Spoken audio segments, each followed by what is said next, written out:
Magandang araw po sa inyo, Sir Blair, at sa mga giliw niyo pong taga-subaybay. Bago po ang lahat, gusto ko pong magpakilala sa pangalang Mulong. Ang kwento pong ibabahagi ko ay hindi lamang tungkol sa akin, dahil kasama ko po rito ang kuya kong si Otep, at sa mga kakaibang nilalang na hindi mo aakalaing totoo pala. Nangyari po ito noong kami ay mga bata pa lamang. Palagi po kami noon nagpapalipat-lipat sa mga baryo dahil nagbabakasakali kami na may aampon sa amin. Ngunit lagi kaming bigo dahil imbis na maging mabuti sa amin ang mga tao dahil sa mga itsura namin at amoy naming mabaho, ay sinasaktan at itinataboy kami. Madalas wala kaming makain, pero hindi kami tumitigil sa pagkalkal ng basura at magbakasakaling swertihin at kahit panis na pagkain ay pwede na sa amin. Ngunit dahil sa pagiging palaboy namin at hilig sa pagpalipat-lipat ng mga baryo, ay makakakilala kami ng isang matandang babae na babago sa aming buhay at magiging daan upang matagpuan namin ang bagong pamilya na magmamalasakit sa amin. At muli, ako si Mulong at ito ang aking kwento. Mulong, may nakita ka ba dyan sa isang basurahan? Malas, kuya eh. Walang nagtapon ng pagkain dito. Ano ba yan? Napakamalas naman ng araw na to. Wala pa tayong nakikitang pagkain. Nagwawala na yung mga bulati ko sa tiyan eh. Kahit nga ako, kuya eh. Grabe talaga. Ang sakit na sobra ng sikmura ako, kuya. Kagabi pa tayo walang kain. Hayaan mo, Mulong. Magpatuloy lang tayo. Marami pa naman basurahan dyan eh. At baka makatsamba tayo ng pagkain. Kahit tinapay lang, pwede lang natin paghatian yun. Sige, kuya. Dun muna ako banda. Baka meron sa isang basurahan yun eh. Tumango lang si kuya sa mga sinabi ko at nagpatuloy na siya ulit sa pagkakalkal ng basura, habang ako naman ay lumipat sa isang basurahan para doon magkalkal. Pagdating ko doon, agad ko na naamoy ang napakabahong bagay. Hindi ko pinansin yun at nagkalkal pa rin ako. Hanggang sa may nahawakan akong bagay at nang itaas ko yon, halos masuka-suka ako. Hindi lang dahil sa amoy, dahil din sa itsura nito. Kaya naman, binitiwan ko na ulit yon sa parehong basurahan kung saan ko ito nakuha. Walang niya. Ang malas na nga natin sa pagkain. Napakamalas pa rin natin dahil imbis na pagkain ang mahanap natin, patay na pusa pa. Nakakadiri. Inuud pa. Oh, bakit ganyan ang itsura mo? Ba't parang naluluwa ka yata? Ang baho kasi, kuya eh. Sobrang baho. Nang alin ba? Ayan o. May patay na pusa kasi. Nahawakan ko pa tapos sobrang baho talaga. Yun lang naman pala eh. Tapos naluluwa ka na? Napakabaho nga kasi, kuya. Hindi naman ako naiiyak. Kung inang iniisip mo, no? Nadudul kasi ako. Ang arte mo naman. Parang di tayo natutulog sa mabawang lugar ah. Oh, wag ka na mag-inarte. May nakita akong tinapon na pandesal. Kaso may amag na. Tanggalin mo na lang yung ibabaw. Ito, pwede na yan. Para naman mairaos na natin itong nararamdaman nating gutom. Inabot sa akin ni kuya ang isang supot. May laman yun na 5 pandesal. Kinuha ni kuya ang 2 piraso at ipinaubaya naman sa akin ang 3. Kasabay nun, ang pagpulot niya sa isang plastic bottle na may lamang konting tubig. Iinimin na sana yun ni kuya. Pero nang makita niya akong nakatingin sa kanya, bigla siyang tumigil. Uhaw ka na rin ba? Oh, sa'yo na lang tong tubig. Pero, paano ka, kuya? Ayos lang ako. Huwag mo akong isipin. Sige na, kainin mo na yung mga pandesal, tapos uminom ka na ng tubig. Sa kabilang baryo tayo pupunta. Baka sakali, doon tayo papaldo ngayon. Maraming salamat, kuya. Wala yun, Mulong. Huli ka na. Baka maabutan pa tayo ng gabi dito. Wait lang, kuya. Patapos na po ako. Walang pag-aalinlangan kong isinubo ang 2 tinapay ng sabay. At nang maubos ang laman ng bibig ko, ay uminom ako ng tubig. Habang ang 1 pirasong tira naman ay ibinalik ko sa supot at ibinulsa yon. Pagkatapos ay sabay na kaming naglakad ni kuya. At bawat madaanan naming basurahan ay kinakalkal namin. Pero hindi naman kami nagkakalat at ibinabalik rin namin sa dati ang lahat. Kuya, pwede bang magpahinga na muna tayo? Ang sakit na kasi ng talampakan ko eh. Sige. Dun ko. Oo nga pala. Nandiyan ba yung bote ng tubig? May natatanaw kasi akong poso dun, oh. Oo, kuya. Hindi ko naman tinapon eh. May konti pa kasing laman. Sakto, akin na. Lalagyan ko ng tubig sa poso para may maiinom tayo. Inabot ko kay kuya ang plastik at tumakbo siya papunta sa posong nakita niya. At habang hinihintay ko siya, may narinig akong sigaw. At galing yon sa isang matandang babae. Hindi ako agad lumapit. Ngunit paglingon ko sa poso, kung nasaan si kuya kanina ay wala na ito. Kaya napatayo ako at bahagyang lumingalinga sa paligid. Hanggang sa nakita ko si kuya na papunta sa kinaroroonan ng matandang boses. Kaya naman, patakbo kong sumunod. Pagdating namin sa kinaroroonan ng matanda, nakita naming inaagawan siya ng bag ng mga katulad naming mga palaboy. Pero mas malaki at matanda sa amin yon. At maya-maya pa, narinig ko na lang si kuya na matapang nang nagsasalita. Hoy, kayo dyan! Mga kupal kayo ah! Alam niyo namang matanda na yan eh. Ginaganyan niyo pa. Mga bastos kayo, mga walang respeto. Kuya, mali yata yung nangingialam tayo ah. Huwag ka maingay, Mulong. At huwag ka masyadong duwag. Napansin kong napatigil ang isa sa mga humihila ng bag ng matanda. Tumingin siya sa amin at doon nakaramdam ako ng kaba. Kuya, mas malalaki sa atin ang mga yan. Baka bigla na lang tayong ibalibag ng sabay. Basta, gawin mo lang yung sasabihin ko, Mulong. Kapag sinabi kong takbo, takbo. Maliwanag ba? Bakit kuya? Ano bang gagawin mo? Basta, makinig ka na lang. Kinakabahan man, ay tumango na lang ako. At bago pa man nakalapit ang isa sa mga sinisigawan ni kuya, nakita kong may pinulot siya. At matapos yun, inilagay niya sa likuran niya ang kamay na may hawak na malaking bato. Kaya naman, nang ilang hakbang na lang ang layo nito, ay mabilis niyang ibinato ang malaking bato at sapul yun sa malaking tiyan ng palaboy. Naku, patay! Mali yung tinamaan! Mulong, takbo na! Ayun na siya! Ah! Ano kasi kabaliwan na ginawa mo, kuya? Yari tayo! Huwag ka nang dumada dyan! Halika na! Mabilis na hinablot ni kuya ang kamay ko. At halos kaladkarin niya ako sa sobrang bilis niya sa pagtakbo. Para lang makalayo kami sa mga palaboy kanina. Hindi kami tumigil sa pagtakbo hanggang sa hindi na namin namalayan na nakalabas na pala kami sa baryong yon. Tama na, kuya. Tama na. Pagod na ako. Kunti na lang mauubusan na ako ng hininga. Mabuti pa nga. Ay, pagod na rin ako. Bakit mo kasi ginawa yun, kuya? Bakit pinakialaman mo pa sila? Yari tayo niyan pag nagkataon. Baka mamaya, hindi na tayo makabalik sa baryong yun, kuya. Hayaan mo na. Hindi lang naman yun ang baryo na pwede natin puntahan, di ba? Oh, paano yan, kuya? Ano nang balak mo ngayon? Di tulad ng dati. Yung modus natin. Hala kuya, anong modus?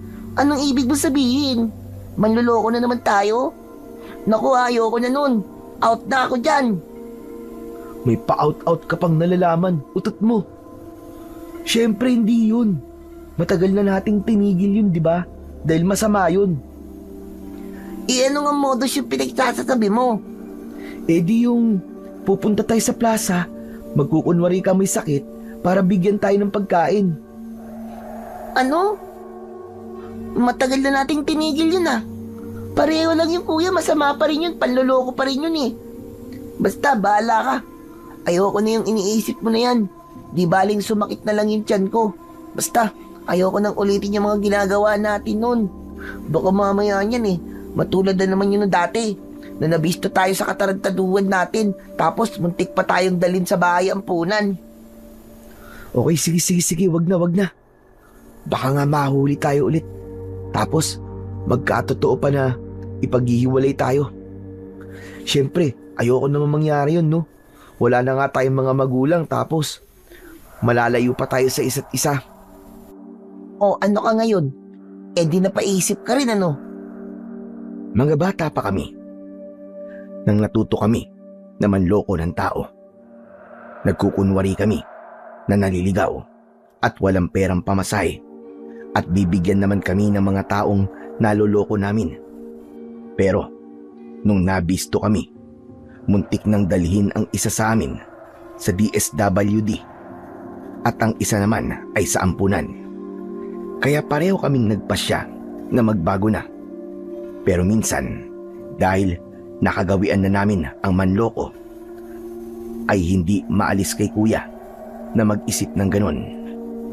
At kung tatanungin naman kung nasaan ang mga magulang namin, isa lang ang isasagot namin.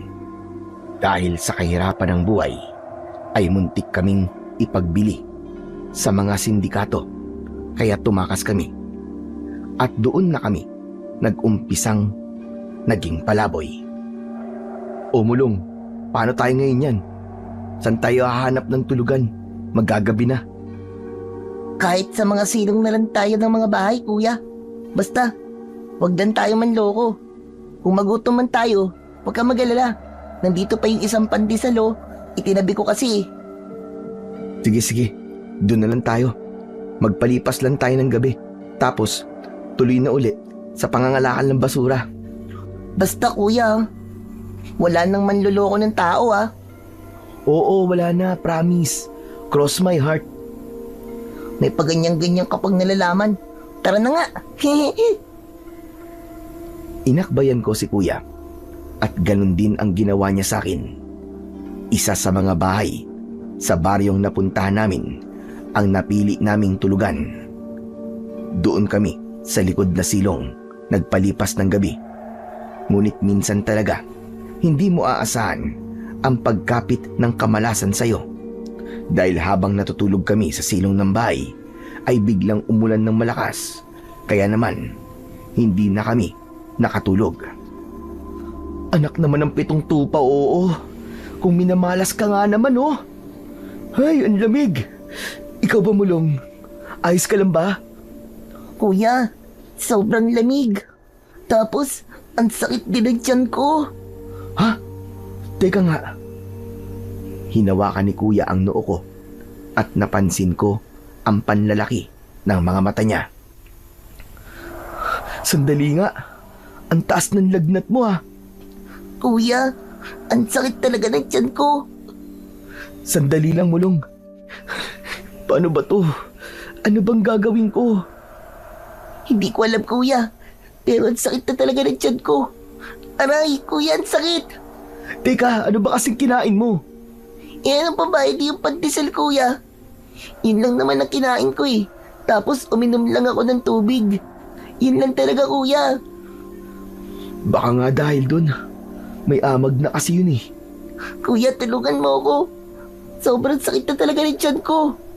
Teka lang. Hinubad ni kuya ang damit niya at isinuot niya yun sa akin para mabawasan ang lamig na nararamdaman ko. Pagkatapos ay pinunasan niya ako. Naglakad siya kahit napakalakas ng ulan. Nagbahay-bahay siya at sinubukang humingi ng tulong. Ngunit marami ang hindi natuwa sa pag-iingay namin. Tulong! Tulungan niyo kami! May lagnat po yung kapatid ko! Masakit din po yung tiyan niya! Tulong! Pakiusap! Tulungan niyo po kami! Halos maubusan na ng boses si Kuya Otep, kakasigaw at kakahingi ng tulong. Pero walang tumulong sa kanya. Halos mawalan na kami ng pag-asa. Nakaramdam na rin ako noon ng pagkahilo at alam kong ilang sandali lang ay mawawalan na ako ng malay. Kuya, hindi ko na kaya. Ang sakit na talaga ng tiyan ko. Umiikot na din yung paningin ko, kuya. Teka lang, Mulong. Huwag kang matutulog ha. Hahanap ako ng tutulong sa atin. Tiisin mo muna yan.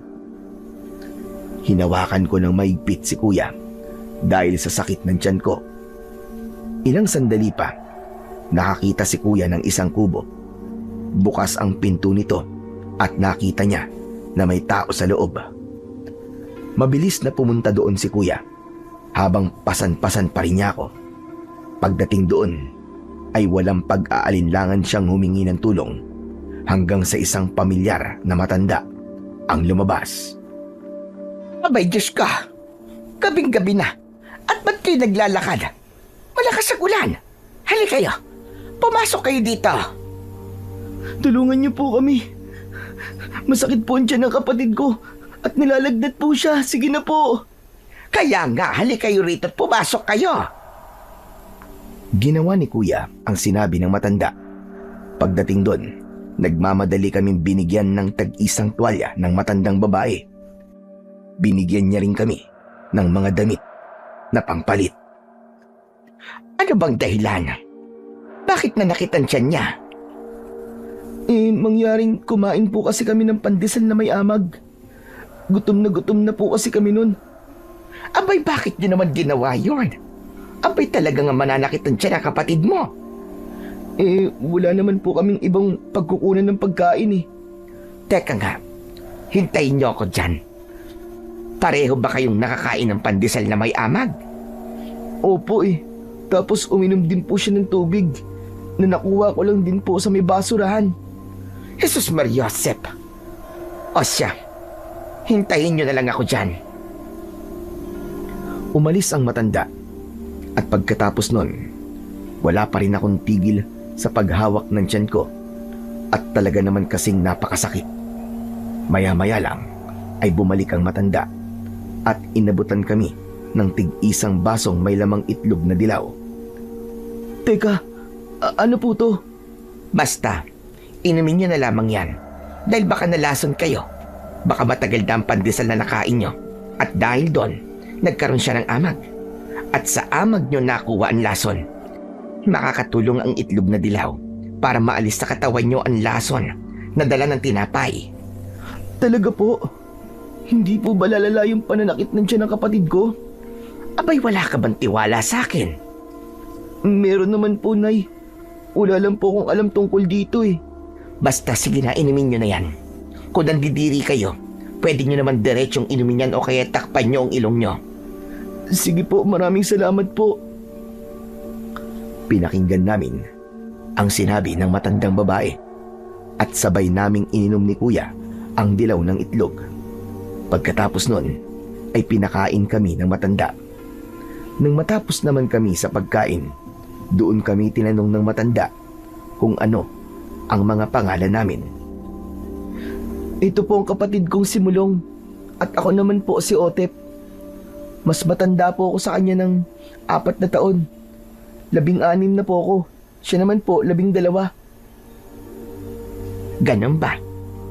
Ako naman si Glenda. Tawagin nyo na lamang akong Nanay Glenda. Maraming salamat po, Nanay Glenda. Walang anuman. Oo nga pala. Kumusta na ang tiyan mo, iho? Hindi na po masakit. Parang nawala din po agad-agad yung lagnat ko. Baka nga po dahil lang po dun sa pandesal. Tama. Dahil baka matagal ng tinapay na yon. Bulok na. Hindi nyo ba alam? Kapag ang pagkain ay lumampas na sa 12 oras, ay nawawala na ang sustansya nito. At pag humaba pa ang oras, nakakabuo ito ng lason. Kaya pwede kayong mamatay. O di kaya naman mananakit talaga ng guston sikmura nyo. Wala naman po kasi kaming pagpipilian ni Kuya nun eh. Talagang gutom na po kami. Nasan ba ang mga magulang ninyo? At pinabayaan nila kayong kumain ng kung ano-anong pagkain? Nagtinginan kami ni Kuya, ngunit hindi naman namin kayang magsinungaling sa taong tumulong sa amin. Kaya naman, si Kuya na ang nagsalita. Tumakas po kami, Nanay Glenda. Ano ka mo? Tumakas? Abay, bakit naman? Nalaman po kasi namin na ibibenta po kasi kami sa mga sindikato. Ayoko naman po yun. Kaya sinama ko po ang kapatid ko at tumakas po kami. Totoo ba yan? Baka naman gumagawa lamang kayo ng kwento, ha? Masama yan. Totoo po ang sinasabi ng kuya ko, Nanay Glenda. Mahilig po kasi sa sugal si nanay eh. Tapos yung tatay naman po namin, mahilig po sa sabong. Kaya naghihirap po kami. Tapos, nung wala na po silang mailabas na pera, binalak po nila kaming ibenta. Aba, mga walang kwentang magulang pala ang mga yon. Buti nga, at tumakas kayo sa kanila. Oo nga po pala, Nanay Glenda. Maiba lang po ako. Parang pamilyar po kayo. Talaga ba? Opo, Nanay Glenda. Kayo po ba yung muntik na pong agawan ng bag kanina? Abay, oo. Yung mga hayop na matatabang palaboy na yon, gustong kunin lahat ng pera ko. Pero teka, kayo ba yung mga bata kanina? Hindi ko na kasi masyadong naaninag kasi naman napakalabo na ng mata ko. Opo, si kuya po yung sumigaw. Muntik na nga po kami dun kasi binato po ni kuya ng bato eh. Kaso, tumama po sa tiyan. Ganun ba? Pasensya na rin at hindi ko na nagawang magpasalamat sa inyo. Nagmamadali din kasi ako kanina. Ayos lang po yun, Nanay Glenda. Ang mahalaga naman po nakatulong po kami sa inyo. Tapos parang pinagtagpo po talaga tayo. Tama. Pero maiba tayo. Gusto nyo ba? Tulungan ko kayong makahanap ng bagong pamilya? Paanong tulong po ba? Di dadalhin ko kayo sa ampunan. Baka sakali, doon nyo makikita ang bagong pamilya ninyo. Naku, Nanay Glenda, ayaw po namin. Aba, bakit naman? Baka doon nyo mahahanap yung magpapaganda ng buhay ninyo. Salamat na lang po sa tulong, Nanay Glenda. Pero ayaw po namin doon. Dahil kapag dinala niyo po kami doon, sigurado po na paghihiwalayin po nila kami. Ayoko po nun. Ganun ba? O siya, sige. Pero, gusto nyo bang magkaroon ng magulang o bagong pamilya? Oo naman po. Kahit sino naman pong bata. Kung maranasan man po ang sinapit namin, mas gugustuhin po talaga na magkaroon po ng bagong pamilya. Opo, pero baka malabo na po yun. Dahil sa mga itsura kasi namin at sa amoy namin, wala pong magkakagusto sa amin. Dahil napakabaho po namin Kung ganon, makinig kayo sa akin. Hanapin ninyo ang baryo ng Silong. Nandun ang anak kong babaeng si Luna. May asawa siya at hindi sila nagkakaanak. Sabihin nyo na lang na ako nagpapunta sa inyo doon para ampunin nila kayo. Pero Nanay Glenda, parang binibigyan niyo naman po kami ng isang misyon Mga bata pa po kami. At hindi po kami tagahanap ng tao. Napakatalino mong bata, Otep. Kaya mas lalo mo kong pinapahangak. Huwag kayong mag-alala. Parang totoong misyon din yon. May bagay kasi akong nakita sa inyong magkapatid na hindi ko nakikita sa ibang bata. Kaya gusto kong kayo maging anak ng aking pinakamamahal na si Luna.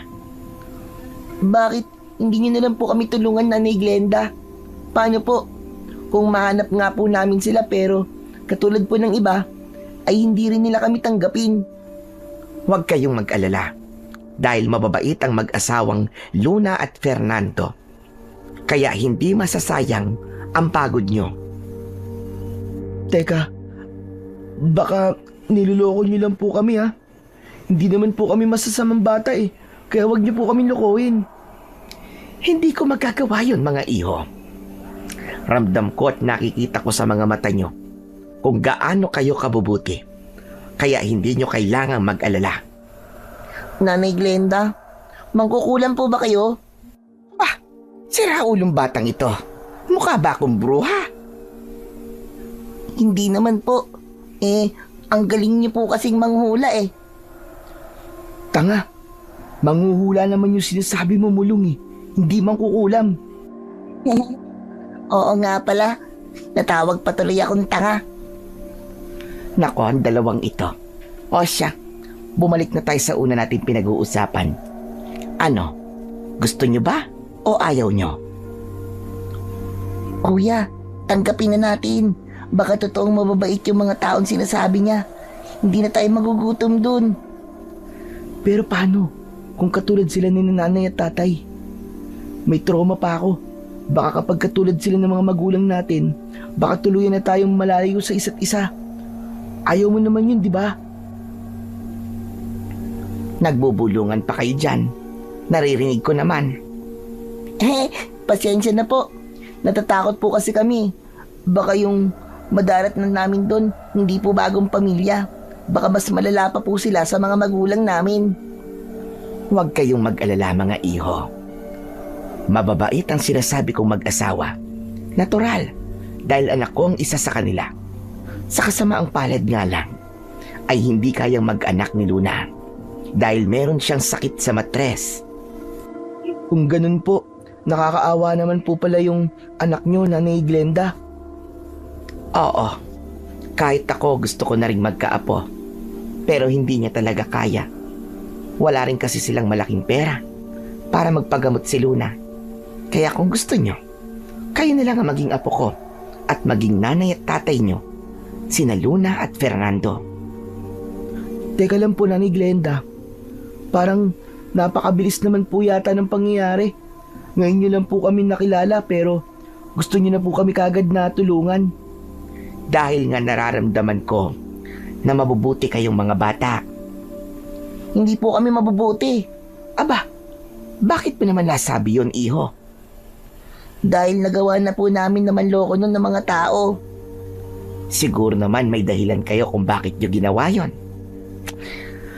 Tapos, nagsisisi naman na kayo, hindi ba? Opo, alam po kasi namin na mali yun eh. Pero ginawa pa rin namin dahil wala po kaming makain eh. Kung papayag kayo sa gusto ko, nangangako kong hindi na kayo ulit magugutom dahil may magpapahalaga na sa inyo. Nagtinginan kami ulit ng kapatid ko na para bang nag-uusap kami na gamit lang ang mga mata. Ngunit ilang sandali lang ay nagpasya na si Kuya Otep. Sige po, Nanay Glenda. Susunggaban na po namin to. Pero po, kapag katulad lang sila ng mga magulang namin, aalis din po kami dun ha. Walang problema. Alam ko naman na hindi nyo pagsisisihan na nagdesisyon kayo kaagad. Teka, hintayin nyo ako dyan at may kukunin lang ako sandali. Sige po, Nanay Glenda. Nang makaalis na si Nanay Glenda, ng mga oras din na yon ay nag-usap kami ni Kuya. Kinakabahan kasi ako sa mga posibleng mangyari. Hindi ko naman sinasabi na wala akong tiwala noon sa matanda.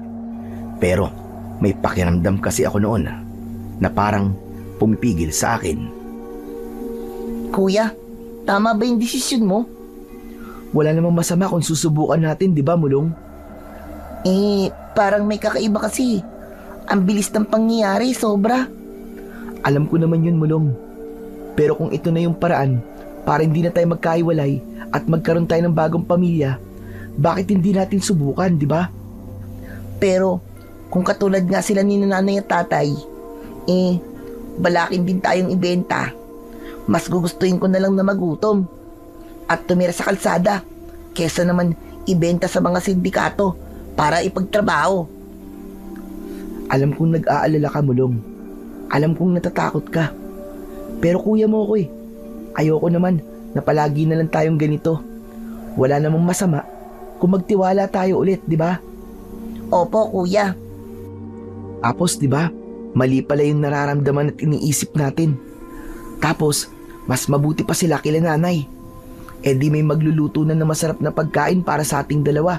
Tapos, kapag magkakasakit ka o di kaya ako, may mag-aalaga na sa atin. Di ba masaya yun? Opo, kuya. Pero sana talaga, hindi natin pagsisiyan to. Huwag kang mag-alala, Mulong. Kung pagmalupitan man tayo ng mga taong pinili natin na pagkatiwalaan ulit, nandito lang ako. Poprotektahan kita. Promise, kuya. Promise, Mulong. Cross my heart. Swear to die. Aba, nag-level up ka na, kuya. Dati promise lang.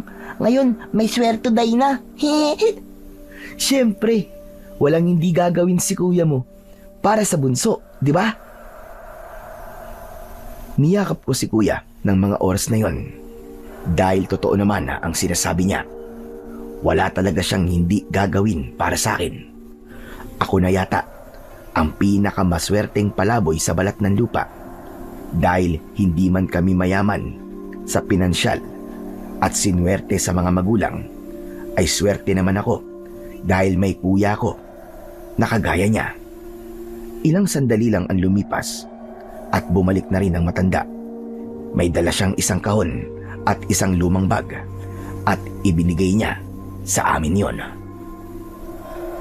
Teka po, Nanay Glenda. Para saan po ito? Mga kagamitan yan na magagamit ninyo habang naglalakbay kayo. Wow, Nanay Glenda! Para naman kaming mga totoong manlalakbay niyan ah. Kahit naman nahahanapin lang namin yung mga anak nyo. Oo nga po, Nanay Glenda. Bakit po kailangan pa po namin ng mga bagay nito? Malalaman nyo rin kapag nandoon na kayo sa baryong sinasabi ko. Ano po bang meron doon? Ay, teka, Nanay Glenda. Huwag niyo pong sabihin may mga rebelde po doon ah. Walang rebelde sa lugar na yon. Basta, bukas na bukas ay mag-uumpisa na kayong maglakad. Huwag kayong mag-alala. Papabaunan ko kayo ng pagkarami-raming pagkain at tubig. Kinakabahan po talaga ako sa mga sinasabi niyo, Nanay Glenda. Parang sasabak po kami sa isang misyon ah. Hindi ko alam kung ano ang tumatakbo sa isip ng matandang yon. Basta sa bawat tingin at pagngiti niya ay kakaiba.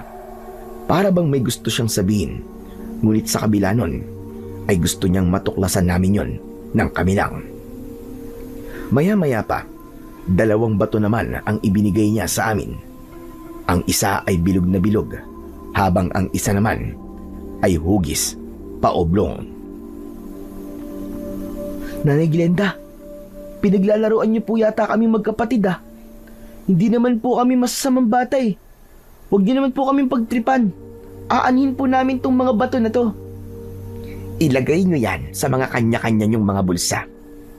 Pagkatiwalaan nyo lamang ako. Hindi ko kayo ipapahamak. Paano po namin kayo pagkakatiwalaan?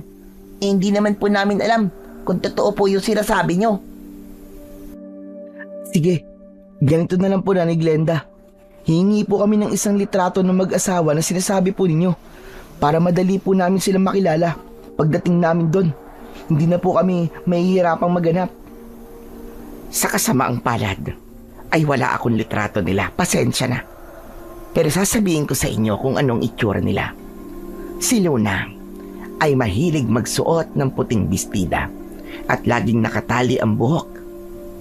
Maganda ang anak ko at simple lang ang itsura nito. Hindi siya mahilig maglagay ng kolorete sa muka. Habang ang asawa naman niyang si Fernando ay laging nakasombrero ng parang pambukid. Maskulado ang katawan at matangkad siya. At may kaunti siyang balbas. Naku, Nanay Glenda, madami pong ganyan yung itsura eh.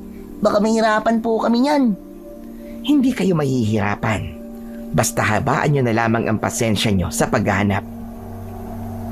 Tumango na lamang ako sa mga huling sinabi ni Nanay Glenda at napansin ko naman ang pananahimik ni Kuya. Nakakasigurado kong minimemorize niya lahat ng mga sinasabi ni Nanay Glenda. Hindi nagtagal ay nagpaalam na si Nanay Glenda at sinabi niyang matulog na raw kami.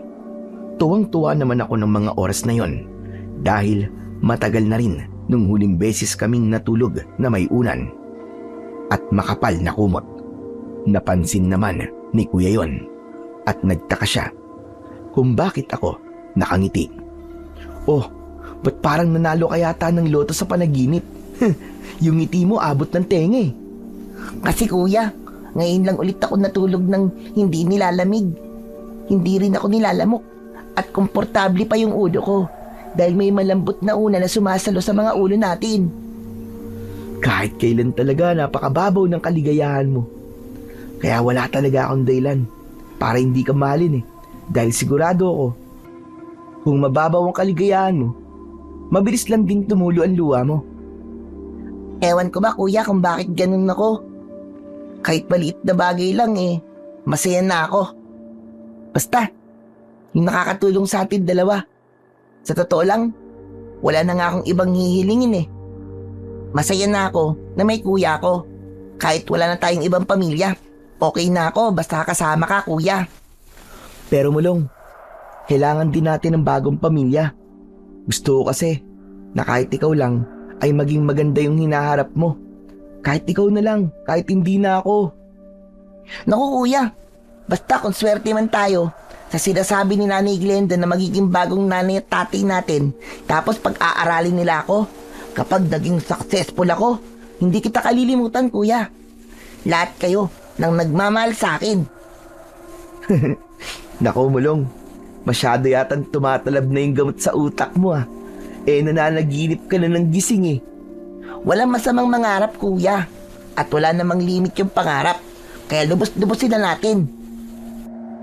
Abang dumadaldal ako at sinabi ko kay Kuya yung pangarap ko balang araw, nakita ko na lang na nakatulog na pala siya habang nakangiti. Umupo ako at kinumutan siya. Alam ko kasi napagod siya dahil sa pagpasan sa akin kanina habang umuulan. Pagkatapos nun ay humiga na rin ako at niyakap siya. At hindi ko na rin namalayan na nakatulog na pala ako. Kinabukasan, nagising kami na wala nang ibang tao sa kubo at kami na lang dalawa ni Kuya ang naiwan. At nakahanda na rin ang bag at kahon na dadalhin namin. Aalis na sana kami pero may nakita kaming sinangag sa lamesa at 2 itlog. May 2 pinggan din doon kaya inisip namin na para sa amin talaga yon. Kaya naman, bago kami umalis ay kumain na kami at pagkatapos nilagyan ni Kuya ng tubig ang plastic bottle na dala namin kahapon pa. Hindi na namin tinignan ang laman ng bag at nagpatuloy na kami sa paglalakad para hanapin ang baryo ng Silong. Kuya, malayo na ba yung lakad natin? Siguro, hindi ko rin alam eh. Bakit, pagod ka na ba? Medyo kuya ang bigat din ng katawan ko. Hindi naman tayo pwede magpahinga rito. Nakikita mo naman na walang kahit na isang bahay o kahit puno man lang para pagsilungan natin. Para tayo nasa disyerto eh. Pero kuya, baka mali pala ito dinadaanan natin ha. Hindi ko alam Mulong eh. Basta kapag may nadaanan na lang tayong baryo, magtatanong-tanong tayo dun. Pero kasi kuya, ang bigat na talaga ng katawan ko. O sige, ganito na lang. Akin na yung kahong dala mo. Tapos, etong bagan suotin mo. Hala kuya, mas mabigat yan eh. Basta may gagawin ako. Ikaw talaga Mulong, napakatamad mo. Eto na nga po. Nagpalit kami ng dala ni Kuya. Pagkatapos nun ay umupo siya.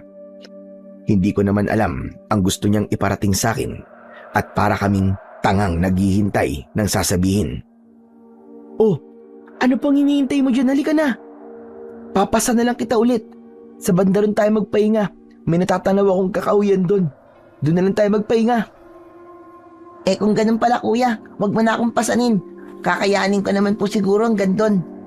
Ay nako, nag-inarte pa. Sige na, bilisan mo na. At tirik na tirik ang araw oh, para makapagpahinga na rin tayo.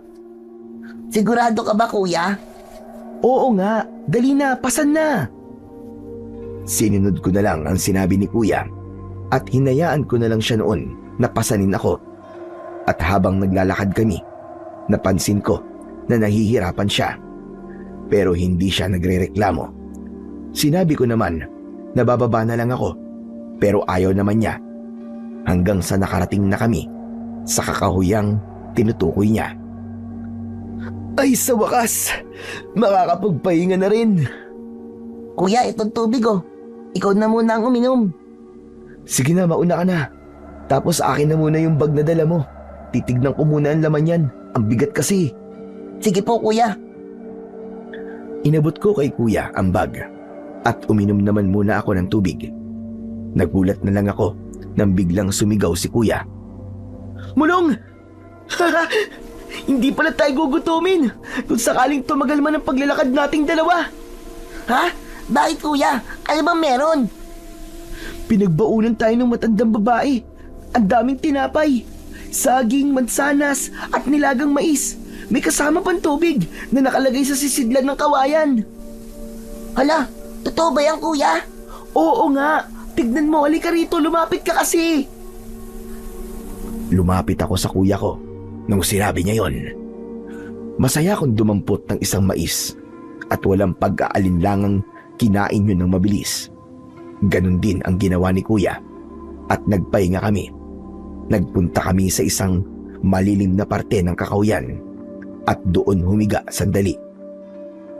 Kuya, sa palagay mo, tama ba talaga na tinanggap natin yung alok ni Nanay Glenda? Aba, hanggang ngayon nagdadalawang isip ka pa rin, Mulong. Grabe ka naman. Hindi naman ako nasasama ng pakiramdam sa mga taong sinasabi ni Nanay Glenda eh. Pero doon sa baryo, tuwing iniisip ko yun, para bang may humingi na sa akin na wag nang tumuloy. Yung ganun. Ano ka ba, Mulong? Bakit ka naman matatakot sa pangalan ng baryo? At saka, ngayon ka lang natakot ng ganyan ah. Dati naman, palagi tayo nagpapalipat-lipat ng baryo. Hindi ka naman ganyan, hindi ka naman natatakot.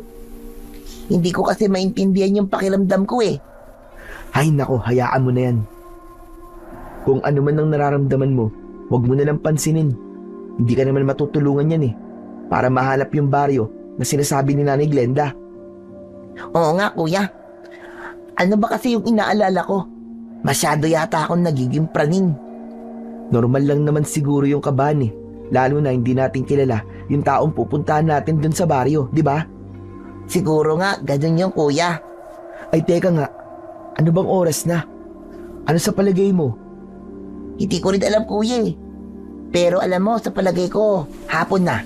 Kasi, nasa kanluran na yung araw, tignan mo. Paano mo naman nasabi yun? Eh di ba? Kapag bagong sikat ang araw, lagi siyang lumilitaw sa silangan. Kapag tanghali naman, nasa gitna na siya o nasa tapat natin. Oh, saan mo naman natutunan yan? Nung nasa poder pa tayo ni nanay at tatay, kapag pumapasok ako sa eskwela, lagi akong nakikinig sa guro ko. Alam mo naman, di ba kuya, kung gaano ko kamahal yung pag-aaral ko noon? Ay oo nga pala. Pasensya ka na, Mulong. Para saan naman yung paghingi mo ng pasensya, kuya?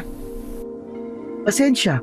Kasi, nagkaroon tayo ng mga magulang na ang iniisip lang yung mga sarili nila. Kaya dahil dun, nararanasan mo yung magutom, matulog ng nilalamok, at magkasakit nang hindi umiinom ng gamot. Hindi mo naman kasalanan yung kuya eh. Hindi mo rin naman ginusto yun. Nung bago tayo lumabas sa mundo, hindi naman tayo pwedeng mamili ng mga magulang natin. Kaya wala kang kasalanan. Alam mo, may dahilan ng lahat ng to. Pagsubok to. At lahat ng pagsubok, may solusyon. Pero, kung di siguro sila yung naging magulang natin, baka mas maganda ang kalagayan natin ngayon. Eh di nagsisisi ka. Parang ganun. Kasi ang hirap din ng ganito. Alam mo kuya, ako, never ako nagsisi. Alam mo kung bakit? Sige nga, bakit? Kasi kuya, kung ibang magulang natin, may posibilidad na hindi tayo magkapatid. At wala akong kuya na kagaya mo. Kaya kontento na ako. Kahit sila pa naging magulang natin. Kahit hindi nila tayo tinrato ng tama. Kasi may kuya naman ako na gagawin ng lahat at mahal na mahal ako. Ikaw talaga. Pinaiiyak mo naman ako eh. Oo na. Hindi na rin ako magsisisi dahil may kapatid akong katulad mo na mahal ako at hindi ako iiwan. Yan, dapat ganyan. Positive lang palagi. Hindi naman tayo pababayaan ng Diyos eh. May dahilan ang lahat ng nangyayari sa atin, kuya. Kaya mahal na mahal ko tong bunso kong kapatid na to eh. Makulit na, masiyahin pa. At pinapasaya pa ako. Ikaw ang the best na kapatid na hindi ko ipagpapalit kahit kailan. At ikaw naman, ang pinaka the best na kuya na meron ako. Grabe, ang dami namang pinaka nun. Tsaka malamang, tayo lang yung magkapatid eh. Nang mga oras na yon, nagkulitan na lang kaming dalawa ni Kuya. Nakalimutan na namin na may nilalakad pala kami hanggang sa abutan na kami ng dilim sa kakahuyan. Hala, yari tayo mulong. Gabi na pala. Ikaw kasi kuya, yung kulit mo eh. Hala, ako pa talaga. Ikaw nga tong nag-umpisang makipagkulitan eh. Hala, ako pa talaga. Ay teka lang, huwag na tayo magsisiyan kuya. Para naman tayong aso't pusa niyan eh. Kanina nagkukulitan tayo tapos ngayon, nagbabangayan na. Para tayong mga sira kamo. Eh, ano bang plano mo kuya? Maglalakad pa ba tayo? O ipagpapabukas na lang natin? Siguro ipagpabukas na lang natin. Baka delikado kasi dito sa kakahuyan ang maglakad ng madilim eh. Hindi natin alam, baka mamaya niyan eh, matsambahan natin yung mabangis na baboy na mo. O kaya yung malaking ahas. Sige kuya, ikaw ang bahala. Hindi ka pa ba nagugutom? Baka gusto mong kumain muna. Magsabi ka sa akin. Hindi pa naman kuya, busog pa ako. Mabigat kasi sa tiyan yung mais na kinain natin kanina eh. O sige, halika rito. Uupo na lang ako, tapos matulog ka na. Gawin mo na lang unang tong hita ko. Eh paano ka kuya? Sige na, mamaya na ako matutulog. Hindi kasi tayo sigurado kung ligtas ba talagang matulog dito sa kakahuyan eh. Ikaw bahala kuya. Basta, kapag wala ka namang napansin kakaiba, subukan mo na lang ipikit yung mga mata mo. Kailangan mo din kasi magpahinga eh. Kasi kuya, alam ko na mas pagod ka kaysa sa akin. Huwag mo na akong alalahanin. Basta makita kong ayos ka, ayos na rin ako. Ginawa ko ang sinabi ni Kuya. Humiga ako sa hita niya hanggang sa nakatulog ako.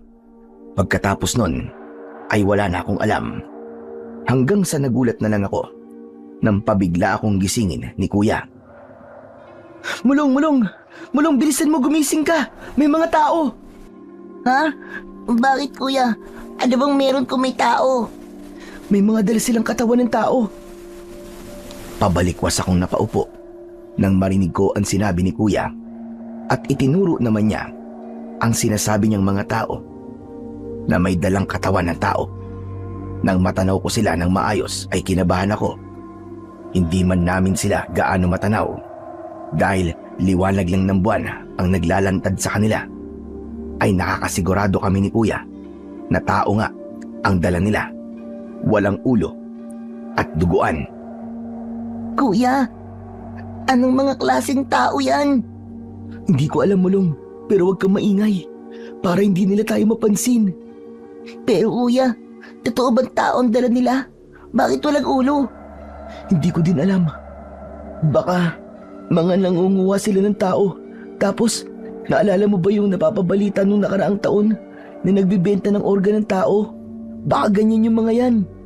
Naku kuya, natatakot ako. Baka mahuli tayo ng mga yan. Naku, tepok talaga tayo pag nagkataon. Basta, huwag ka lang maingay.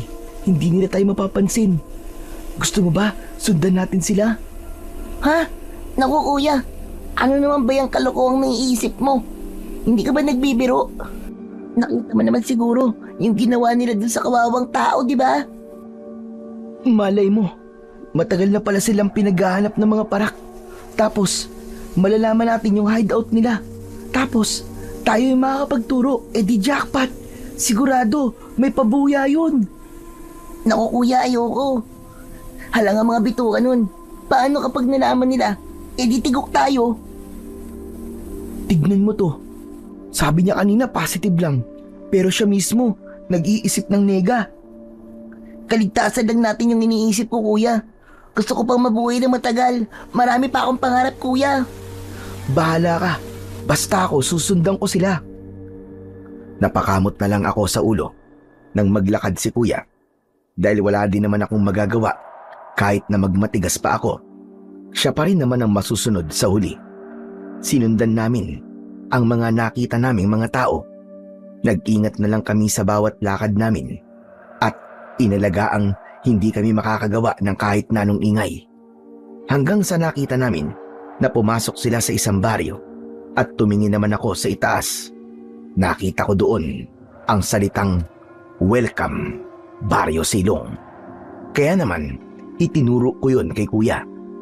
Kuya, ito na yata yung baryong hinahanap natin. At ang parehong baryo na tinitiran ng mga nakita natin kanina. Huwag muna tayong dediretso, Mulong. Hayaan muna natin na sumikat yung araw. Bumalik muna tayo sa kakauyan. Paano kung bumalik yung mga yun, tapos tayo yung makita? Ano ka ba? Nandito na tayo, aatras pa ba tayo? Bali, dalawa na ang goal natin ngayon yan. Ang mahanap sina Aling Luna at Mang Fernando at mahanap ang hideout ng mga sindikato. Pero kuya, paano kung hindi pala sila mga sindikato? Paano kung mga tao pala sila na kumakain ng laman ng tao?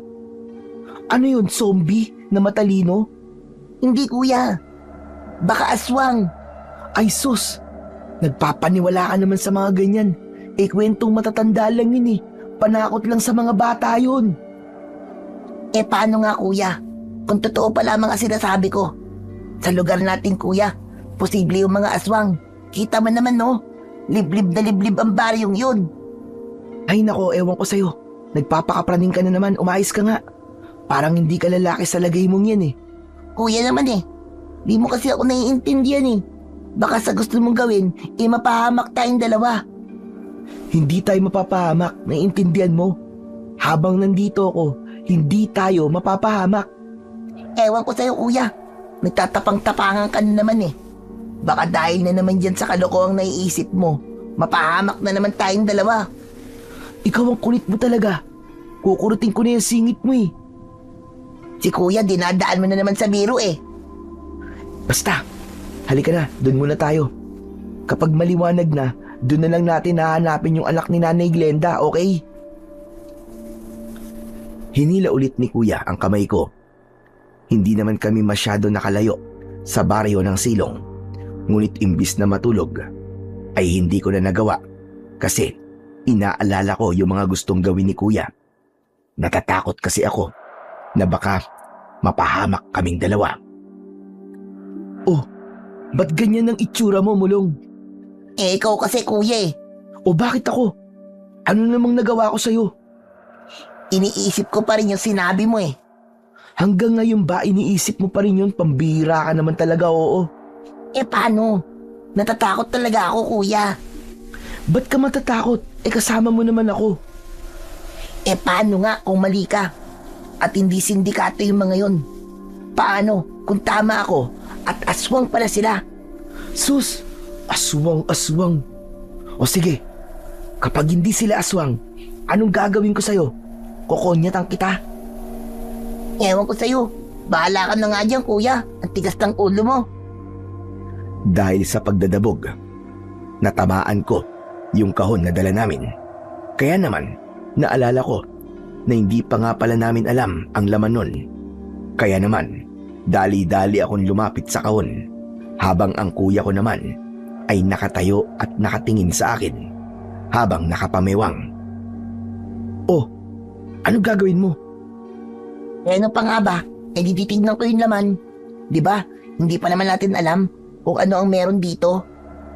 Ano ba sa palagay mong meron dyan? Hindi ko nga alam eh. Hindi naman ako manghuhula kuya eh. Hindi ko na ulit kinausap si kuya. Sa halip, diretso ko nang binuksan ang kahon at tumambad sa amin ang dalawang buntot ng pagi, isang asul at isang itim. Nagtataka naman kami ng mga oras na yon dahil hindi namin alam kung para saan ang mga bagay na yon. Teka, ano yan? Buntot pagi yata, kuya. Para sa naman yan? Anong paggagamitan natin dyan? Hindi ko po alam, kuya eh. Hindi ko naman alam kung para saan tong bagay na to eh. Mukhang niloko yata tayo nung matandang yun Kuya, kung niloko niya tayo, di sana. Hindi niya tayo pinabauli ng pagkain. Baka pinadala niya tayo ng buntot ng pagi para doon sa anak niya. Ha? Ano namang gagawin nila dyan? Hindi natin alam. Baka mahalaga sa kanila to, kuya. Di wag mo nilang pakialaman yan. Isara mo na lang ulit yung kahon. Baka masira pa natin yan, yari tayo.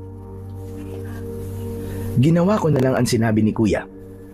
Pagkatapos nun, ay umupo na lang ako sa isang tabi at kumuha ng mansanas sa bag na dala namin.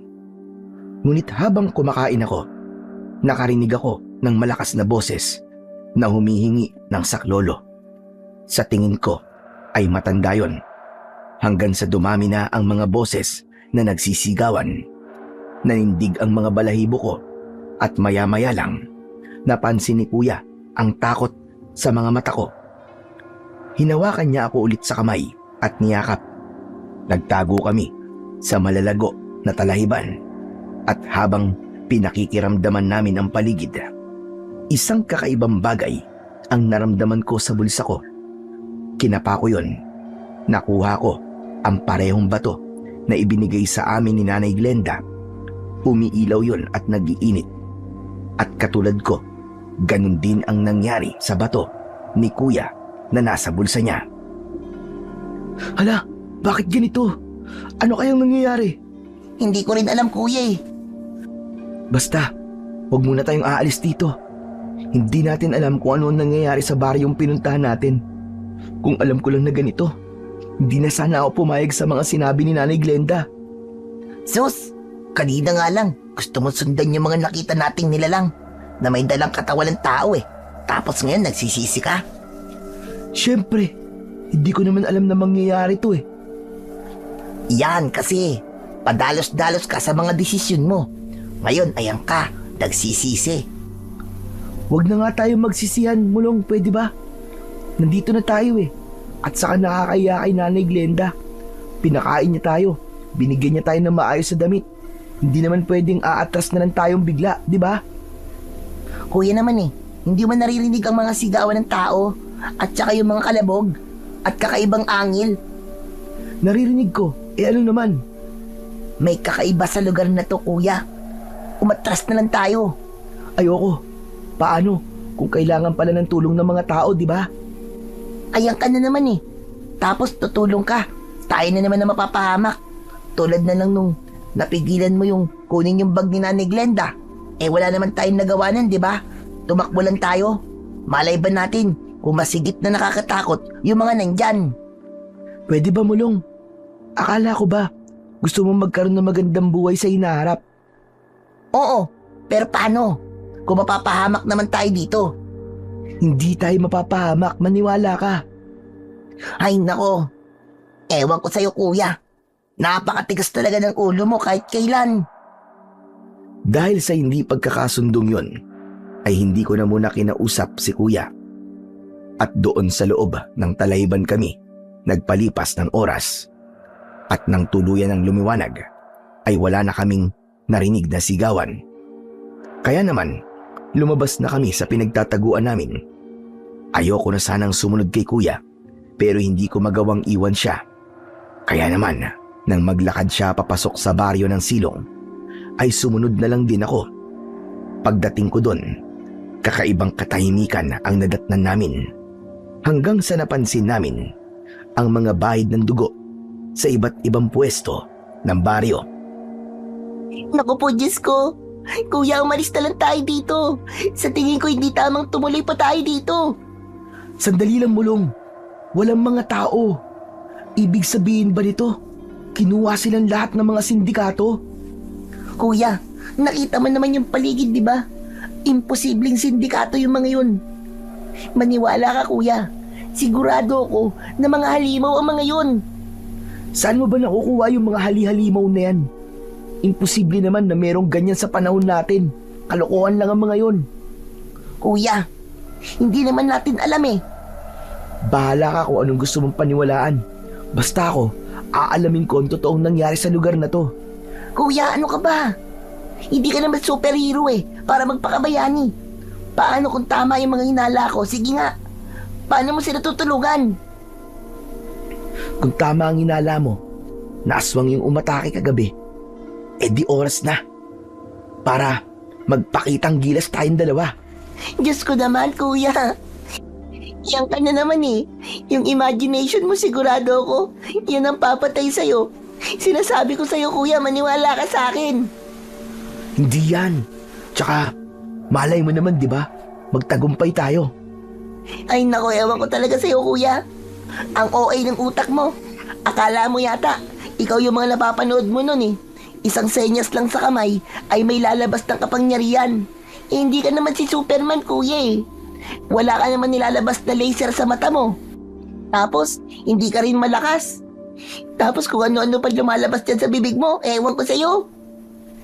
Ikaw nga tong praning eh. Hindi naman ako nagpapaka-superhero. Kung may maitutulong tayo, bakit hindi tayo tumulong? Kesa naman sa tulalalan tayo at walang gagawin, di ba? Nakukuha ko naman ng point mo, kuya. Kaso, natatakot nga ako na baka mapahamak tayong dalawa, baka dito tayo mamatay. Basta mulong. Tutulong tayo, tapos. Tutulong? Hindi mo nga alam yung nangyayari, paano ka tutulong? Problema ba yun? Di aalamin natin. Isang buntong hininga na lang ang nagawa ko.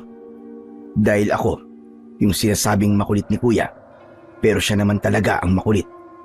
Ayoko sana nung tumuloy, dahil hindi na talaga maganda ang nararamdaman ko. Pero dahil ayaw niya magpapigil, ay hindi ko na siya pinigilan. Naglakad-lakad kami sa baring yon at hindi kami makapaniwala sa natuklasan namin dahil may isang tao kaming nakita at putol ang 2 binti nito. At bago pa man siya tuluyang nalagutan ng hininga, ay nalaman pa namin ang tunay na nilalang na umatake nung nagdaang gabi. Tama ako, kuya. Aswang yung mga yun. Nakita mo naman kung gaano sila kabrutal. Wala silang awa. Kaya halika na, umalis na tayo. Sandali lang, mulong. Baka may magagawa pa tayo. Subukan natin silang tulungan. Ayon dun sa taong napagtanungan natin. Buhay yung mga tao nung kinuha sila. Baka mailigtas pa natin. Kuya naman eh, mga bata lang tayo. Anong gagawin natin sa mga yun? Baka isang tiris lang nila sa atin, kuya. Mga aswang nga yung mga yun eh. Mulong, kapag gusto, maraming paraan. Pero pag ayaw, marami talagang dahilan. Ako gusto kong makatulong. Kung ayaw mo naman, sige, iwan mo na lang ako dito. Basta ako gagawa ako ng paraan. Ay nako, si kuya naman talaga oo. Oo na, panalo ka na. Tutulog na tayo. Ba't parang napipilitan ka pa yata? Wala naman akong magagawa eh, kasi makulit ka. Ang dami mo pang sinabi, papayag ka rin naman pala. Nanlilisik ang mga mata ko. Natinignan si kuya dahil sa inis. Ayoko talaga na gawin yon dahil natatakot ako sa pwedeng mangyari sa amin. Pero hindi ko alam ang tumatakbo sa isip ni kuya. Kaya naman, ginagawa ko na lang ang bawat sabihin niya. Nang sumapit ang tanghali, ay last na ang pagkain na kinain namin. Nag-alala ko para sa aming dalawa ni kuya. Ngunit ayaw ko na sumama ang loob niya ay naging sunod-sunuran na lang ako sa kanya.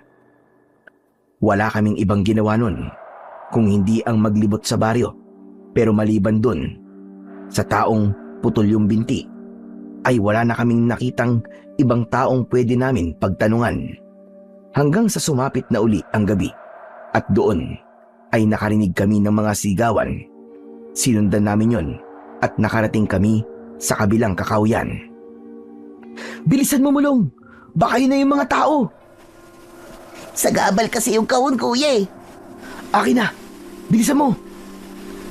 Inabot ko kay kuya ang kahon.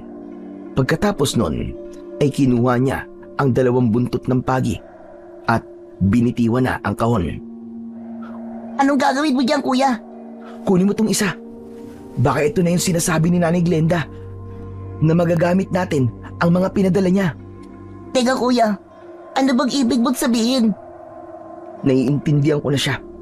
Baka kaya niya tayo pinadala dito kasi alam niyang mangyayari to. Paano niya naman nalaman yung kuya? Baka totoo nga na manghuhula siya. At sa tingin ko, tinadhana talaga to. Sandali lang kuya, time first. Hinto muna tayo. Bakit? Anong problema? Kung ikaw naiintindihan mo na, paano ko? Pwede bang ipaintindi mo rin sa akin? Di ba nagtanong tayo sa kanya na parang may mission tayo at parang may gusto siyang sabihin. Eto na yon. Baka ito na talaga ang dahilan. Nang ano nga kuya? Tayo ang tutulong sa baryong to. Hindi man sila sindikato, aswang naman yung mga umaatake. Baka nakita niyang tayo ang tatalo sa mga aswang. Naku naman kuya, ayan na naman yung malupit mong imagination eh.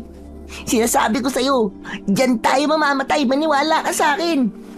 Hindi tayo mamamatay, Mulong.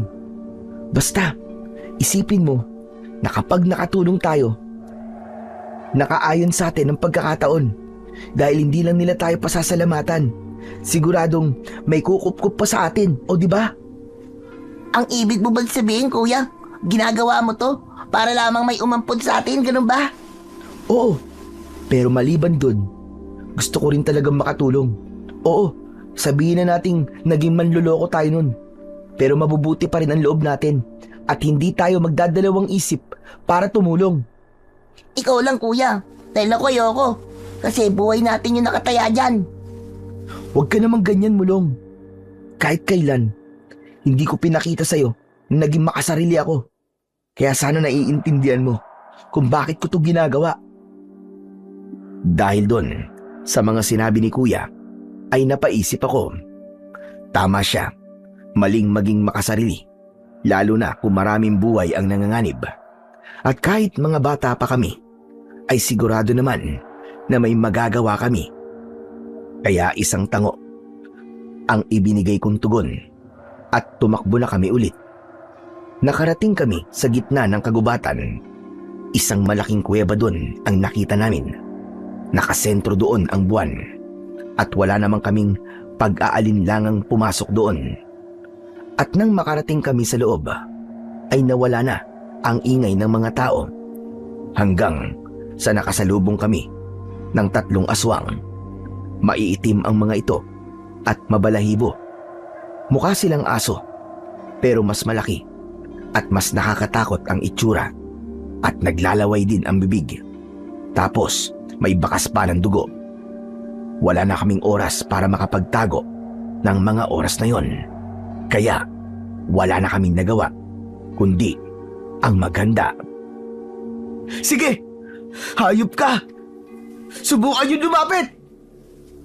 Kuya, natatakot po ako. Huwag kang matakot, Mulong. Hindi kita pababayaan.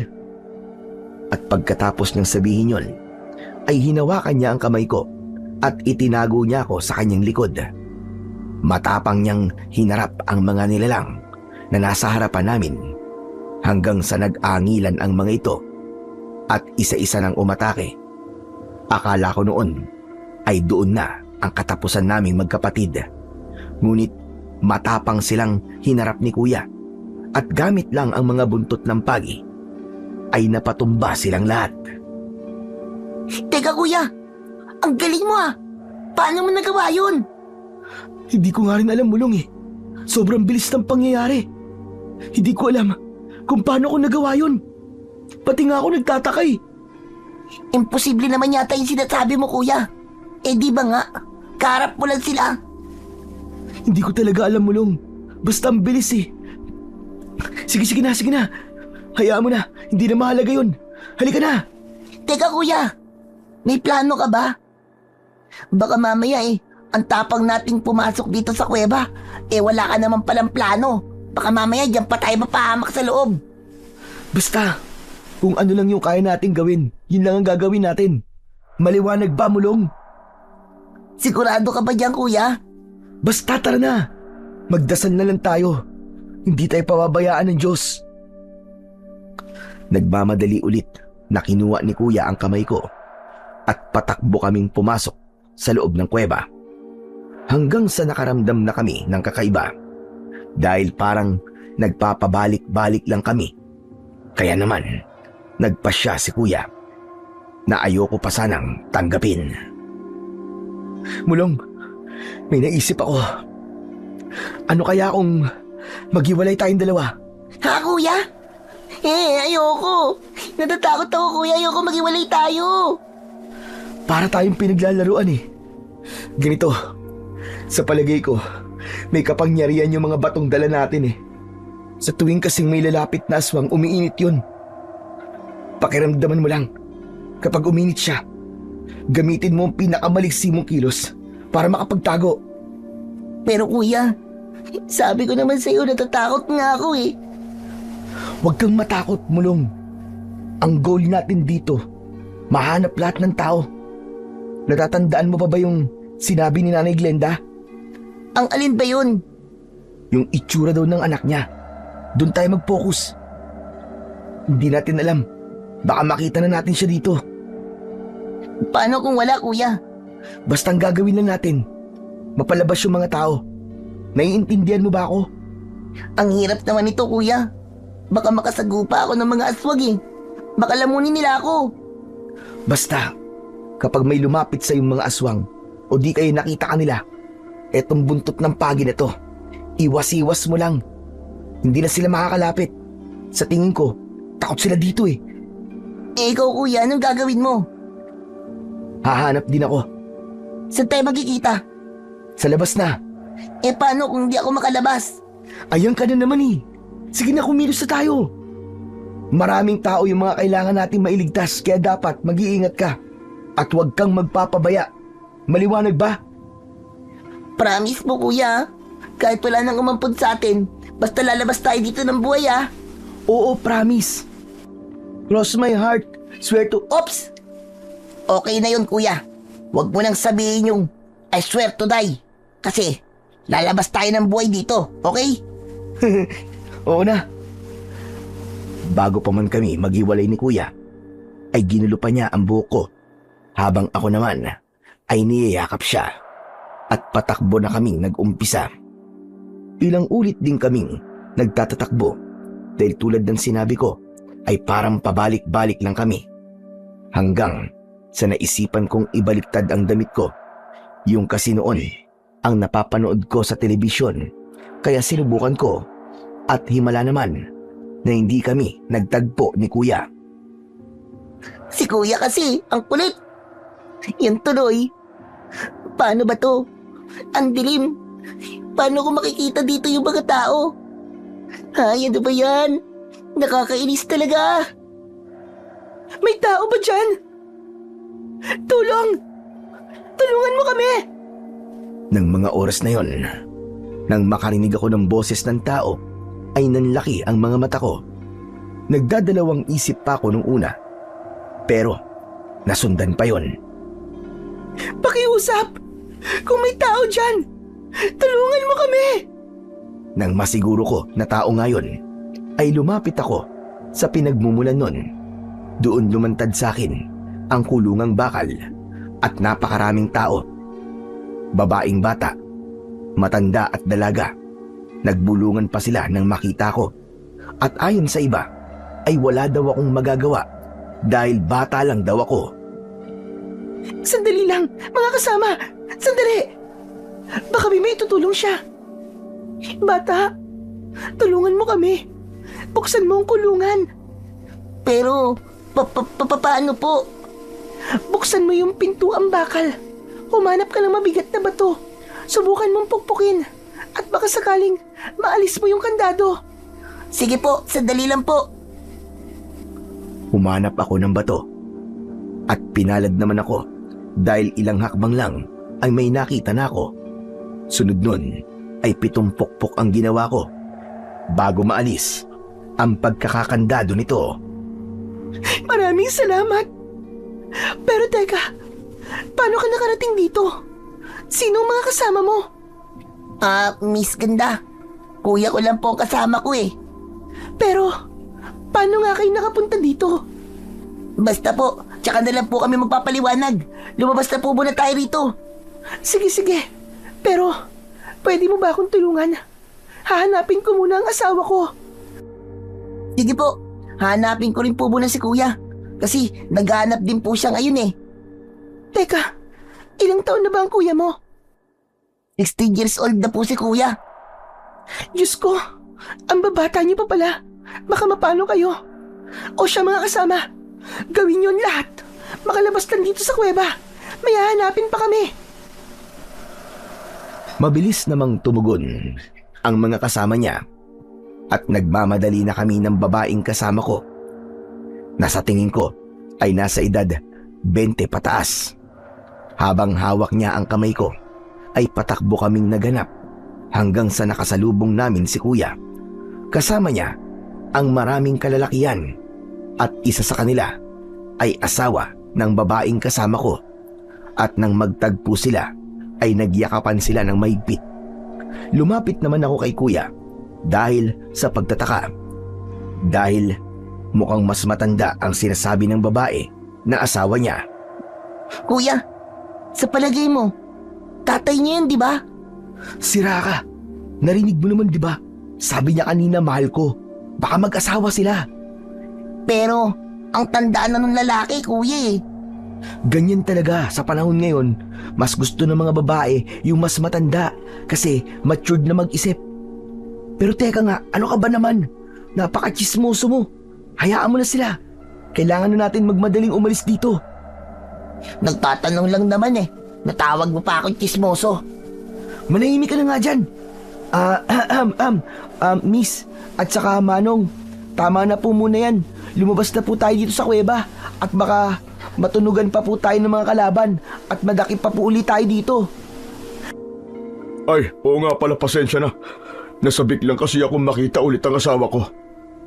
O siya, tara na. Kailangan na natin magmadali. Patakbo kaming lumabas ng kuweba at pagbalik sa baryo ay pinasama kami ng mag-asawa sa bahay nila. At doon, personal nila kaming pinasalamatan ni kuya. Pero napansin ng babae ang buntot pagi na hawak namin ni kuya. Kaya naman, nagtanong siya sa amin. Mga bata, sandali. May tatanong lang ako. Saan galing yung mga buntot pagi nyo? Ito po ba? Galing po to sa matandang tumulong sa amin nung mga nakaraang gabi po. Ang pangalan po niya ay Nanay Glenda. Pinapunta niya po kami dito para hanapin daw po yung anak niya at magpapaampon po kami ng kapatid ko. Teka, Glenda ba ka mo? Opo. Kilala niyo po ba siya?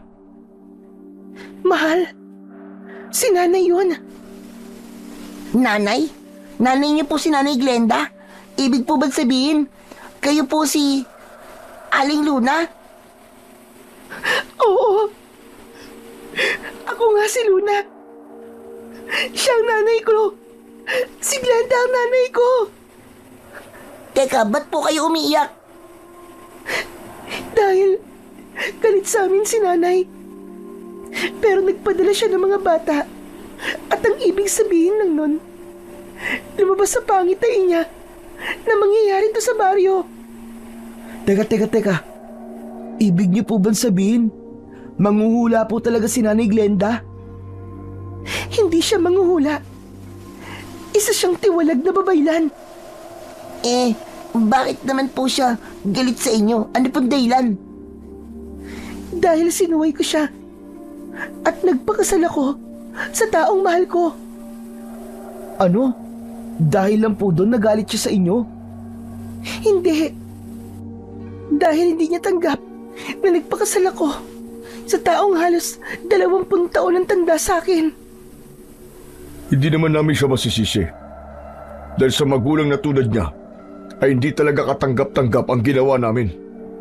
Pero sa kabila nun, ay nagawa pa rin kaming tulungan. Gamit kayo. Kaya palang sabi ni Nanay Glenda, nakatada na talaga kaming magkita. Ito pala ang ibig niyang sabihin. Totoo rin po ba na may sakit po kayo sa matres at hindi niyo po kaya magkaanak?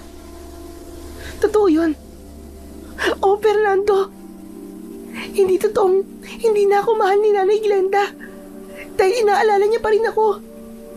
Maraming salamat sa tulong niyo, ha.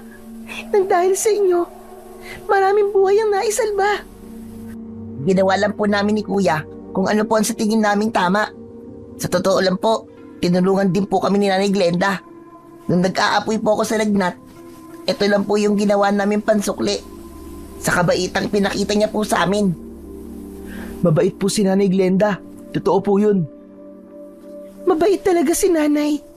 Pero masyado kong pinagsamantalahan ng kabaitan niyang yon dahil sa pagsuway ko sa kanya. Wala naman po kayong kasalanan dun eh. Kasi nagmahal lang naman po kayo. Hindi niyo naman po pwedeng diktahan ng puso niyo, di ba? Kung kanino po kayo dapat magmahal. Tama. Kaya pinili naming sumuway. Dahil mahal na mahal talaga namin ang isa't isa.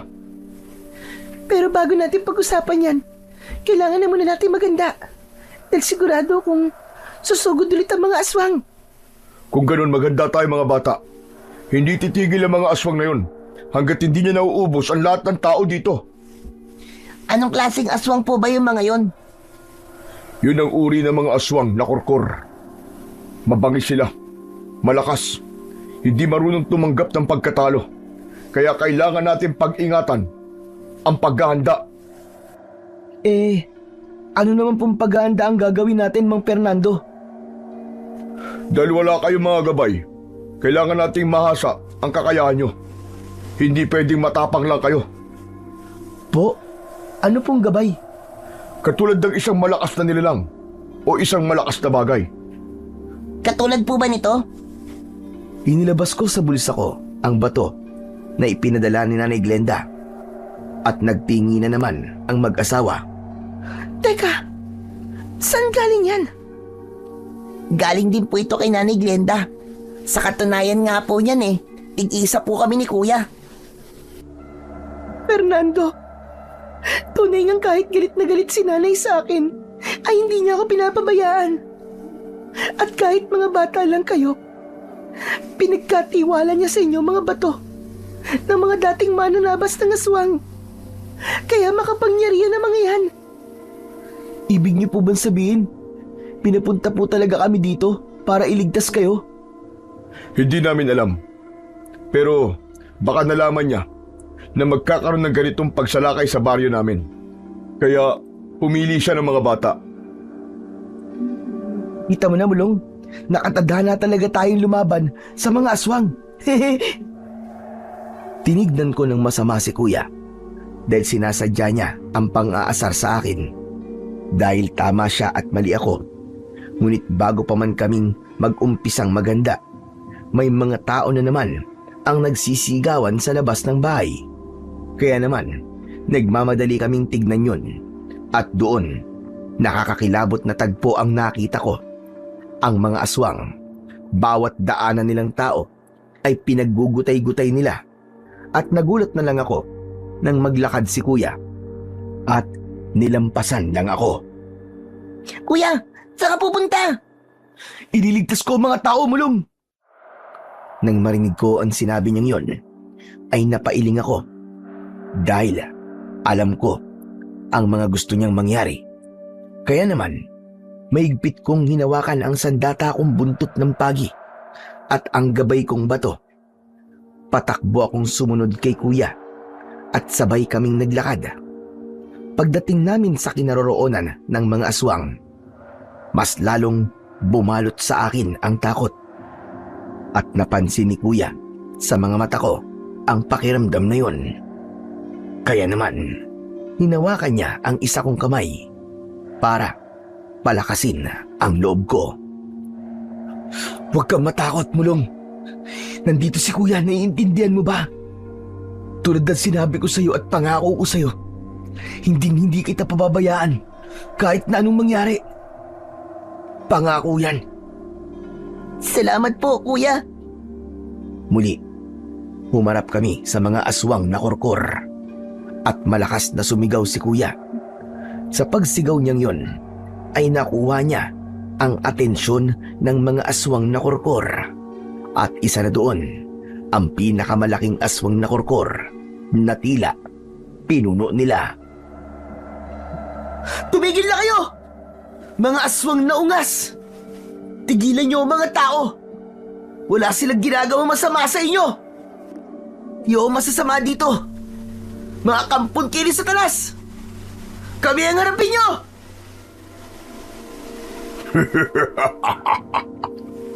Sandali nga lang. Tama ba nakikita ko? Mga bata ang humahabol sa amin. Mga kutong lupa. O bakit? Malilit nga kami. Pero hindi kami mga kutong lupa.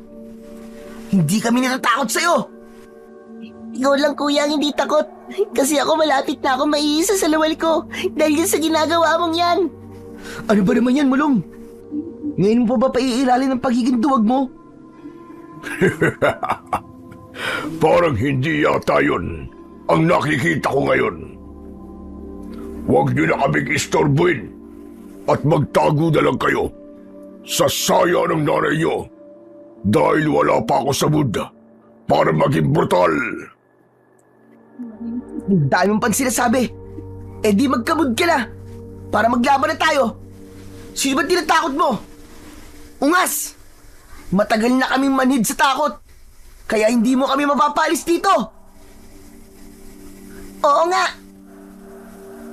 Hindi ba kayo nagsasawa na puro pagpatay na lang sa mga taong ginagawa nyo, ha? Mga hayop kayo, mga demonyo kayo. Oo nga. Ang tatapang ninyong mga kutong lupa kayo. Umalis na nga kayo rito at baka magalit pa ako ng tuluyan at hindi na kayo sikatan ng araw kinabukasan. Eh di subukan mo kami para magkaalaman na. Inuubos nyo talaga ang pasensya ko, mga kutong lupa. Kaya pasensyahan tayo. Papatayin ko na kayo. Gawin mo ang gusto mo. Huwag kang puro sadsad. At yun na nga, nag-umpisa na kaming labanan ng mga kauri niya. Ang iba ay nagalusan kami. Kaya dahil doon, mas lalo akong natakot. Pero, hinawakan ni kuya ang kamay ko. Pero, napansin ko na hawak niya ang bato niya. Kaya habang humahataw kami, ginawa ko ang ginagawa niya. Habang hawak niya sa isa niyang kamay ang buntot ng pagi at nasa kabila naman niyang kamay ang bato. Kaya nang hawakan ko ulit ang kamay niyang may bato, nagulat kami dahil isang malakas na pagsabog na liwanag ang bumalot sa amin. Ano yun? Napakasakit! Nakakasilaw! Nang nawala ang liwanag na bumalot sa amin ng kuya ko, nagulat ako dahil iba na ang mga kasuotan namin. Mga baluti iyon na parabang nanggaling pa nung unang panahon. At isang pagtataka din ang bumalot sa akin dahil ang dating takot na nararamdaman ko ay napalitan ng tapang. Hindi maaari ito. Saan niyo nakuha ang mga kasuotan na yan? Anong mahika ang bumabalot sa inyong dalawa, mga kutong lupa? Hindi namin alam. At kung alaman namin, hindi namin sasabihin sa'yo. Secret yon. Pero ang alam namin, sa pamamagitan ng pagtingin namin sa mga mata mo, ay nasisiguro ko na takot ka na. Tama ba ako? Takot ka na sa mga sinasabi mong kutong lupa. Hindi ako natatakot, mga tangang bata. Hindi niyo ako matatakot kailanman. Dahil hindi pa isinisilang ang tao na papatay sa akin. Nagkakamali ka! Dahil ang mga batang minamaliit mo na tinatawag mong kutong lupa ang siyang tatapos sa buhay mo. Kami ang harapin mo ngayon! Maglaban na tayo! Nagulat kami ni kuya nang magsilabasan ang iba pang mga aswang. Pero sa kabila nun, ay hindi na ako nakaramdam pa ng kahit katiting na takot. At maya-maya lang, sa pangunguna ni Mang Fernando, ay lumabas din ang iba pang mga tao. May mga kanya-kanya silang hawak na sandata. Ang iba, itak ang hawak. Ang iba, kawayan na may matutulis na dulo. At ang iba naman ay may mga hawak na palaso at pana. Ang ibang kababaihan naman ay may hawak na kawali na mahaba ang hawakan. Kabilang na doon si Ate Luna. Nag-iba lang ang kasuotan ng mga kutong lupa na ito. Abay, pumapag na kayo. Mga mahihinang nilalang. Hindi kayo magtatagumpay sa akin. Titirisin ko kayo ng pinong-pino. Puro kasatsat! Puro kaingay! Patunayan mo ang sarili mo dahil hindi kami natatakot sa'yo kahit gaano ka pa kalaki! Ang ayoko sa lahat ay yung minamaliit ang kakayahan ko. Kaya humanda kayo dahil titirisin ko kayo na parang mga garapata. Humanda kayo! Nag-umpisa ng umatake ang mga aswang na kurkur at ganun din ang ginawa ng mga tao. Sinalubong nila ang lahat ng pag-atake. Kada palo at kada hagupit naman namin sa mga aswang ay madali lang namin silang napapatumba habang bumubula ang kanilang mga bibig. Hanggang sa kaming dalawa ni Kuya ang humarap sa pinuno ng mga kurkur. Malakas ang loob namin at dahil nasa panig kami ng kabutihan at liwanag, ay hinding-hindi kami matatalo. Oras na para magtus tayong hayop kang demonyo ka! Hindi mo kami matatalo kung yun ang iniisip mo dahil kahit mga bata kami ay tatalunin ka namin. Kami ang papatay sa'yo! Manahimik kayo dahil sobrang naririndi na talaga ako sa inyo. Kung talagang matapang kayo, patunayan niyo ang mga sarili niyo at huwag kayong puro yabang. Hindi kami nagyayabang dahil totoo ang mga sinasabi namin. Patutumbayin ka namin. Papatayin ka namin. Hindi na nag-isip ang aswang at sinugod niya na kami. At para siyang baliw kung umatake dahil wala siyang ibang gustong magawa kundi ang matamaan kami ng kanyang mahahabang mga kuko. Habang kami naman ni Kuya, bawat galaw ay pinag-iisipan talaga namin hanggang sa nakakuha kami ng tamang tiyempo at pagkakataon at nakaakyat ako sa likuran ng aswang at sinakal ko sa leeg niya ang buntot ng pagi. Dahilan kung bakit nawalan ito ng balanse. Mabilis naman akong nakagalaw kaya hindi ako nakasama sa pagtumba. Habang ang mga tao ay agad-agad na lumapit at ang bawat isa sa kanila ay nagpataw ng kanya-kanyang taga, sipa, suntok, saksak ng mahabang kawayan hanggang sa hindi na nito kinaya at tuluyan ng nalagutan ng hininga. Kuya, ang galing natin! Nagawa natin! Nanalo tayo! Tama ka, Bulong. Nagawa natin. Sabi ko naman sa'yo magtatagumpay tayo. At Bulong, grabe ka ha. Ang galing mo dun. Pinahanga mo ako.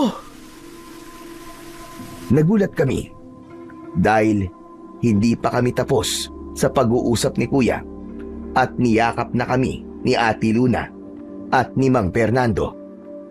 At sa mga oras na yon ay nawala na ang baluti na suot namin. Pagkatapos nun ay naging maayos na ang lahat. Bumalik na ang mga tao sa dati nilang gawain.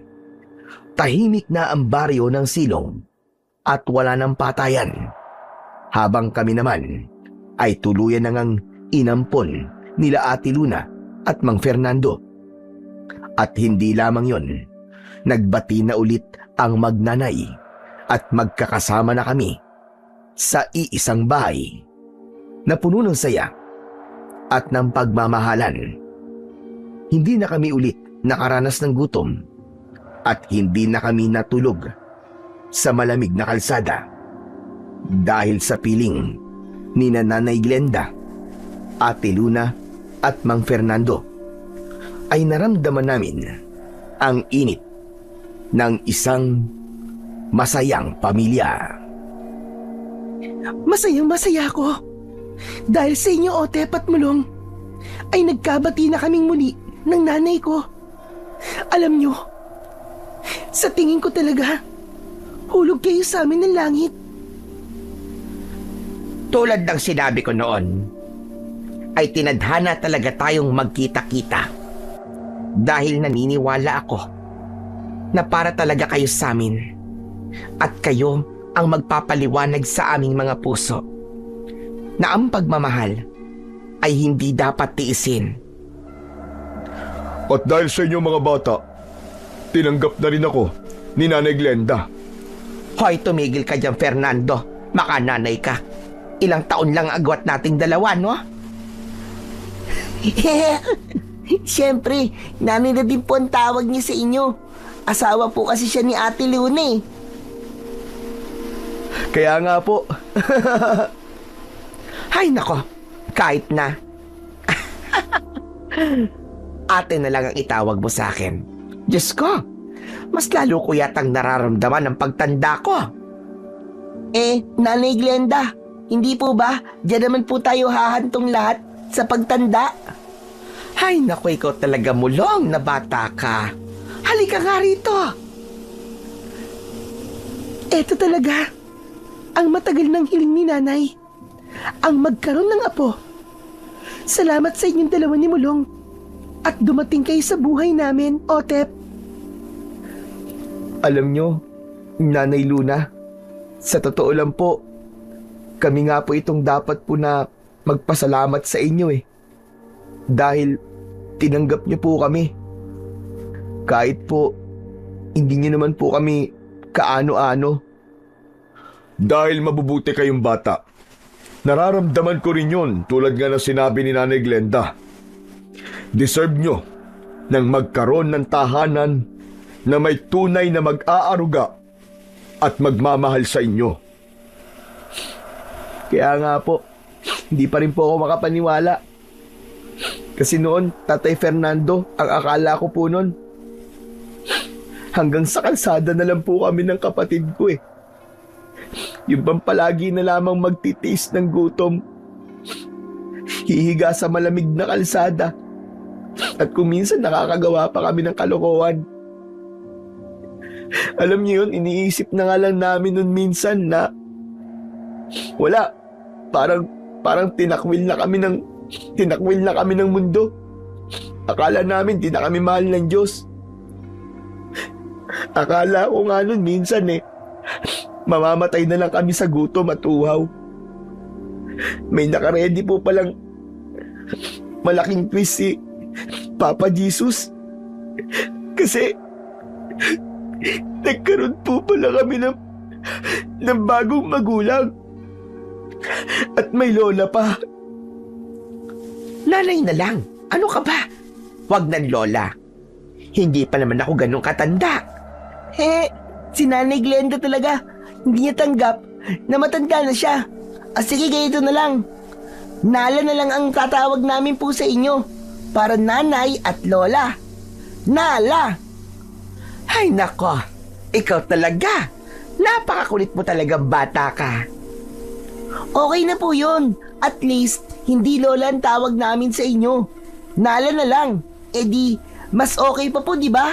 Tunog bata. Di po ba, Nanay Luna?